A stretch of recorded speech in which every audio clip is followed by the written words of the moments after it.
1970s, the term Latina was invented to describe a woman of Latin American ancestry living in Latin America or the United States.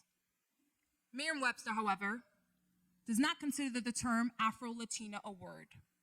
To them, America's most trusted dictionary, Latin American people of African ancestry do not exist. It is merely hearsay, a term attributed to those who have felt the noose but have only loosely been hung by the tree, or maybe she is the tree, the way her roots always got their foot on the necks of all cultures. Thank a black woman for always giving you something to be microaggressive about. Latina, an adjective that behooves to be seen. Afro-Latina, a myth, a folktale, a thing she becomes after the search party leaves, like she hadn't been standing there all along, clearing the forest while you grind her bones to fertilize the soil. This isn't a metaphor for black girl magic or anger.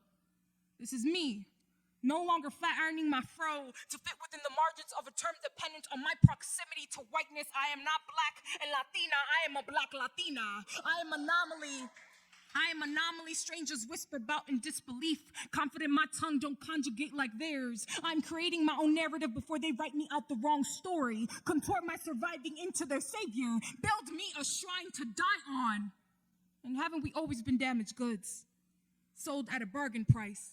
Carbon copy us into ash, snap their fingers and blow us into dust. Her silhouette the standard, her afro a wig they take on and off, her melanin packaged and sold at leisure, her culture a $1 billion commodity. Merengue, bachata, salsa, rumba, tango, samba, name a beat her hips ain't formed and twerked into baile, into ritmo, into música. When Celia says La Negra tiene tumbao, she's speaking for millions of Afro-Latinas who go missing in history books, in movies, in television, in conversations about their own identities. In real life, Afro-Latinas, black women, poor women, marginalized women are dying, are targets.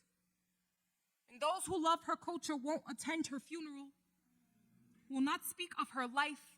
Instead, tape up her house, ready to thrift and shop her culture way. Buy your heirlooms and call them spicy, bloody red with passion. Do you see it? How easily black girl becomes wallpaper to the building of her own identity.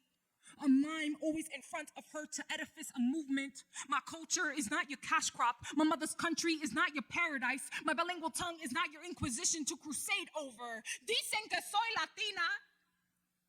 Until I start talking about colorism, until I check them on erasure, until I choose to speak on my own behalf, until I remind them my Afro comes before Latina.